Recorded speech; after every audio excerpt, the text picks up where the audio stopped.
Yuk kita baca Roma 12 ayat 9 dan 10. Hendaklah kasih itu jangan pura-pura, jauhilah yang jahat dan lakukanlah yang baik. Hendaklah kamu saling mengasihi sebagai saudara dan saling mendahului dalam memberi hormat. Dulu waktu saya kuliah, ada kakak rohani yang membimbing untuk membaca Alkitab. Ya, kami satu kelompok ada beberapa orang untuk membahas ayat-ayat dalam firman Tuhan, ya, dalam kelompok PA, pemahaman Alkitab. Saya masih ingat bahwa seringkali yang diajarkan itu hal-hal praktis, ya. Banyak di surat-surat yang ditulis oleh Paulus, ya, atau mungkin oleh Petrus dan yang lainnya.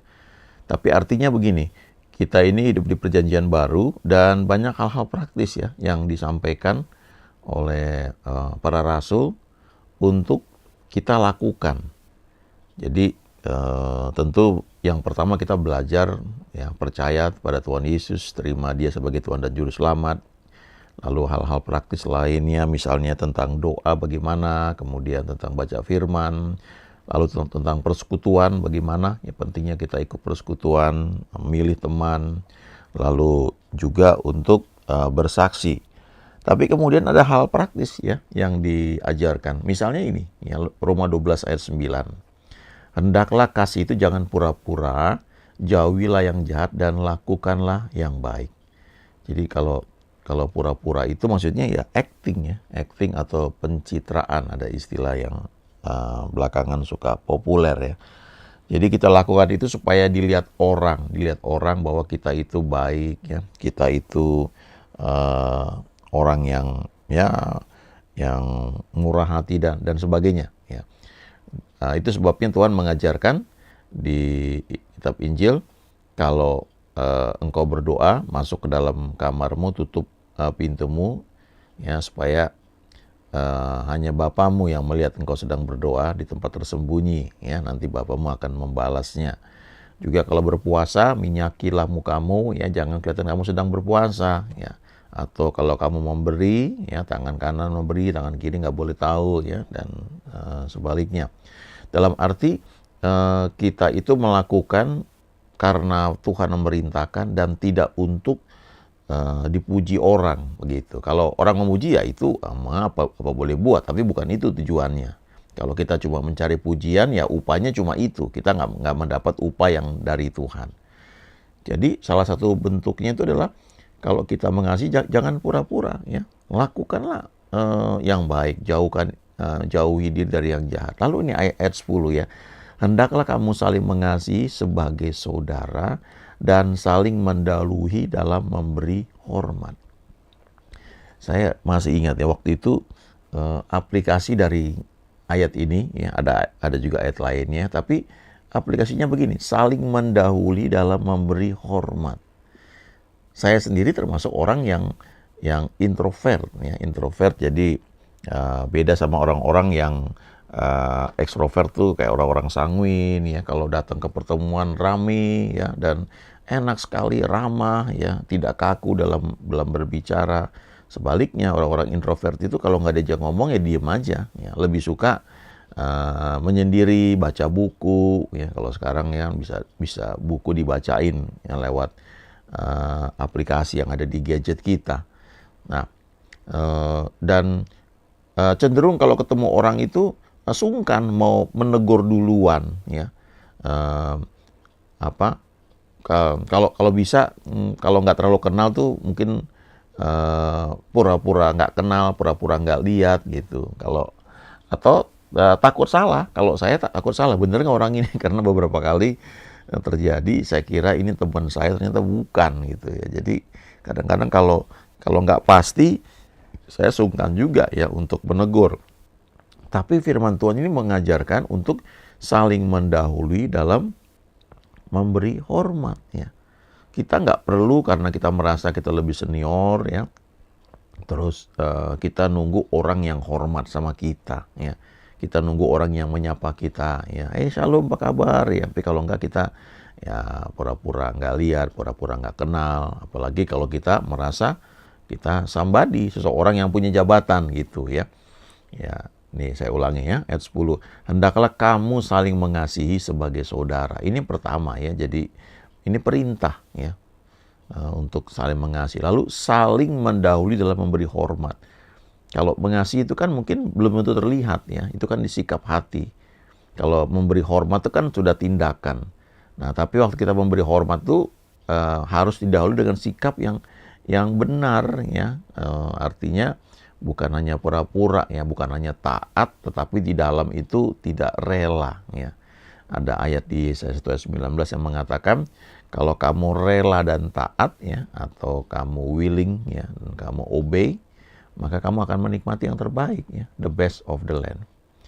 Jadi kadang-kadang tuh mungkin begini ya, kan di bagian lain di Alkitab diajarkan kalau istri hendaklah menghormati suaminya ya. Kalau suami hendaklah mengasihi istrinya. Tetapi antara suami dengan istri juga ada ayat yang mengatakan saling menghormati ya. Jadi kita menghargai kepribadian pasangan kita ya. Kita perlu belajar bahasa kasihnya itu apa ya. Karena kalau bahasa kasihnya beda, maksud kita mengasihi itu nggak kena ya. Ada orang yang bahasa kasihnya memberi, dia menyatakan kasih dengan memberi ya. Ada yang dengan menolong ya, melakukan pekerjaan, ada yang dengan menemani ya, menyediakan waktu yang berkualitas ya. Kalau suaminya suka nonton acara tertentu ya, istrinya temenin ya, duduk ya, atau lagi makan ditemani ya, tidak sambil lihat gadget, sibuk sendiri ya. Kalau naik mobil misalnya ya, entah suami atau istri yang sedang nyetir, jangan yang di samping sibuk gadget aja gitu ya, WhatsApp aja. Apalagi kalau kita dengan misalnya leader kita ya, misalnya pendeta kita, gembala kita, kita ikut mobil dia, atau kita ikut mobil teman lah ya. Jangan kita sudah duduk, kita numpang di situ, lalu kita sibuk dengan gadget kita, WhatsApp kita ya, kecuali itu satu yang urgent. Itu pun kita perlu ngomong, sorry sebentar ya, saya balas ini gitu. Tapi ini zaman kan sudah membuat orang dengan adanya alat komunikasi yang canggih, sehingga kita selalu dekat dengan orang-orang yang jauh ya. Kita punya anak, punya orang tua, atau punya istri, atau punya suami, atau punya teman nun jauh di sana ya, di belahan dunia lain, kita bisa tetap dekat karena ada ini gadget, ada WhatsApp. Tapi di sisi lain, orang yang dekat di samping kita menjadi jauh ya, karena kita sibuk dengan peralatan kita ya. Saya pernah makan di satu restoran ya, dengan adik saya, dengan keluarganya ya, di Amerika. Lalu di samping kami itu ada pasangan ya, pria wanita yang cukup sudah usia lanjut ya. Dia ngomong sama keponakan saya, karena kami semua di meja makan tuh ada pegang gadget. Lalu dia bilang sama keponakan saya, kalau kamu mau lepaskan gadget kamu selama di pertemuan ini ya, saya kasih kamu berapa nggak salah, $50 kalau nggak salah ya, $50 ya. Tapi artinya yang dia mau ajarkan dalam pertemuan itu ya, ayo singkirkan gadgetmu, nikmati waktu keluarga bersama-sama ya. Lalu itu menunjukkan juga satu sikap hormat kita ya kepada orang yang ada bersama-sama dengan kita. Nah, jadi ini satu orang yang perlu diajarkan ya. Jadi kalau kita apalagi kita bertamu ke orang lain, kita melayani di tempat lain misalnya ya, kita tahu di situ ada leadernya, ada pendetanya, ada gembalanya. Nah, kita apalagi yang datang dari luar, kita harus saling lebih dulu datang. Shalom ya, jangan kita pura-pura kayak orang asing ya, pura-pura nggak kenal ya, padahal kita di situ pelayanan gitu ya. Apalagi kita di panggung, entah kita main musik atau kita jadi WL, jadi worship leader, jadi singers ya, kita harus samperin ya. Sebaliknya ya, kalau kita jadi pemimpin, leader, gembala di situ ya, mungkin karena kita juga sungkan ya, atau nggak mau mengganggu, bisa aja. Tapi ini satu sikap ternyata saling mendahului dalam memberi hormat ya. Jangan karena kita merasa saya lebih penting, ya gue lebih penting, ya gue nggak peduli gitu ya. Nggak seperti itu. Ini firman ya, firman praktis, tidak aneh-aneh, tidak mengenai bahasa roh, tapi hal praktis yang perlu dilakukan. Lalu menarik juga nih ya di Galatia 5, ini juga surat Paulus ya, ayat 25 dan 26. Jikalau kita hidup oleh roh, baiklah hidup kita juga dipimpin oleh roh. Ya. Kita kan sudah bilang lahir baru, ada Roh Kudus dalam hati kita. Ayo ya, izinkan kita dipimpin oleh Roh Kudus, jangan oleh emosi kita, ya, jangan oleh rasa sombong tanpa kita sadari ya. Itu suka ada ya. Gua punya jabatan, lo bukan bawaan gua nih nggak dibawa lo, misalnya kira-kira kayak begitu. Padahal itu kita dalam posisi yang pelayanan ya. Itu kalau kita ya dalam pelayanan ada seperti itu, kelihatannya tuh oke ya, tapi kita cuma pura-pura sebenarnya. Itu dalam dilihat orang kelihatannya kita senyum ya, tapi dalam dunia roh itu tidak ada kesatuan roh. Dan itu mengganggu sebenarnya ya. Kalau saya suka mikir ya, kalau itu dalam satu otoritas kendali saya, mungkin saya akan bersikap, waduh ini kita selesaikan dulu ya, bereskan dulu, jangan sampai mengganggu ya.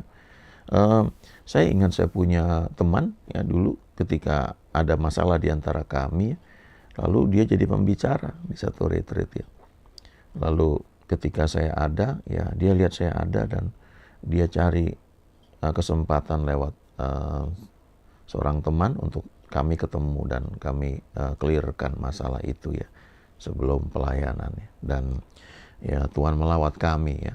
Nah, jadi kenapa dia begitu ya? Karena ketika dia di mimbar, dia tidak ingin terganggu, ada ganjelan di hati. Nah, sebaliknya kalau kita lihat atau kita perhatikan, ada sebagian orang yang tetap bisa itu ya. Mungkin kelihatannya ya actingnya sebenarnya, tapi dalam alam roh sebenarnya itu tidak lancar ya. Ada ganjelan lah istilahnya. Nah, ini ayat 26 menarik ya. Dan janganlah kita gila hormat dan janganlah kita saling menantang dan saling mendengki. Jadi kita ini kan hidup oleh Roh Kudus ya, oleh roh ya. Kita membiarkan Roh Kudus itu menghidupkan ya, menggerakkan apa yang rencana Tuhan bagi kita. Lalu kita izinkan kita dipimpin oleh Roh Kudus ya. Nah, kemudian aplikasi lainnya adalah jangan gila hormat gitu. Kalau kita misalnya kan saya ingat ya di satu pelayanan kami diajarkan bagaimana respect ya, hormat kepada orang di atas kita. Itu ada ayatnya juga ya. Kita menghormati orang-orang yang punya posisi ya, punya jabatan di dalam pekerjaan, itu jelas ya. Di kantor Pak kita bekerja, tapi juga di pelayanan ya. Jadi kita respect orang itu bukan karena orang itu kaya ya, bukan karena orang itu mungkin saudara kita ya, kita tetap perlu hormat ya, tapi karena posisi dia ya, status dia. Tapi kalau kita di posisi penting, jangan gila hormat gitu ya istilahnya. Jangan kita berpikir lo dong mesti hormat gua ya, bukan gua gitu ya. Dan jangan saling menantang, jangan saling mendengki. Ya. Nah, nanti pelayanan yang kita buat itu sebenarnya acting aja ya. Kalau acting aja cuma pura-pura saja ya, atau pencitraan, kita cuma dapat upah dari manusia. Itu pun kalau kita dapat ya. Kan nggak semua orang juga suka ya. Maksudnya begini, nggak semua orang tahu akan hal itu ya. Tentang beberapa kebenaran ya. Kalau kita gila hormat ya, kita pengen selalu dihormati. Ya ada orang-orang yang melakukan hal itu karena mau cari muka aja ya, istilahnya cari aman ya, atau bertindak seperti kamuflase ya. Kelihatannya dia hormat tapi sebenarnya di dalam tuh dia dengki ya, marah, jengkel dan sebagainya ya. Jadi jangan gila hormat ya. Ini pelajaran penting. Sikap kita tetap respect-nya, hormat kepada setiap orang, apalagi pada orang-orang yang memang harus kita hormati, tapi kita jangan menuntut, jangan gila hormatnya. Ada terjemahan lain yang menarik sekali ini ya, dari Galatia 5 ayat 25-26 ini. Kalau sekarang kita hidup oleh kuasa Roh Kudus, marilah kita mengikuti pimpinan Roh Kudus dalam setiap segi kehidupan kita. Jadi janganlah kita mencari pujian dan kemasyuran. Ya, ini yang dibilang gila hormat ya. Yang hanya akan menimbulkan perasaan iri dan dengki. Ya. Kalau kita melayani, apalagi di mimbar, di panggung, entah sebagai worship leader, sebagai singer, main musik, atau bahkan pembicara, kita itu tidak sedang tampil ya, keren kelihatannya. Memang ada teman yang bilang kalau pelayanan itu yang paling didambakan ya, selain tentunya mungkin pembicara, karena itu kan pusatnya gitu ya, menyampaikan firman Tuhan, ngajar orang, kayaknya keren gitu. Nah, biasanya yang orang suka itu adalah jadi entah worship leader atau singers, tentunya kalau punya talenta ya oke ya. Lalu jadi pemain musik, artinya yang tampil di panggung itu paling disukai. Nah, setelah itu ya jadi gembala gitu ya, walaupun mungkin jarang tampil atau tidak tampil. Padahal masing-masing orang tuh punya panggilan dari Tuhan. Kita tidak perlu ngejar sesuatu yang bukan tempat kita. Ya. Jangan mencari pujian dan kemasyuran yang hanya akan menimbulkan perasaan iri dan dengki. Ya, beberapa bulan yang lalu saya dengar seorang hamba Tuhan bagus sekali ya. Dia sampaikan begini, kalau Anda ingin menimbulkan kesan, ya, maka Anda tidak jadi berkat. Ya. Kalau Anda ingin tampil kelihatan dikagumi orang, ya, if you want to be impressed, ya Pak, istilahnya, Anda ingin supaya orang tuh kagum sama Anda, ya. Anda ingin supaya Anda itu menimbulkan kesan ya, orang tuh terkesan dengan penampilan Anda, maka Anda tidak jadi berkat. You will not be a blessing ya, kamu gak akan jadi berkat ya. Nah, itu persoalan hati yang memang kita perlu bereskan. Ada ayatnya ini ya. Ayo lakukan, izinkan Roh Kudus menuntun kita. Nah, sekedar masukan, ada satu tulisan yang baik sekali ya. Hurt people, but free people, free people. Apa artinya? Orang yang terluka itu cenderung melukai orang lain. Tetapi orang yang merdeka cenderung memerdekakan orang lain. Jadi artinya dalam hidup kita ini kita perlu cek ya. Kalau kita cenderung itu seperti yang tadi, entah gila hormat atau entah kita itu bersikap kasar dan sebagainya ya. Itu mungkin dalam hati kita ada luka yang perlu disembuhkan, dan Tuhan yang bisa menyembuhkan itu.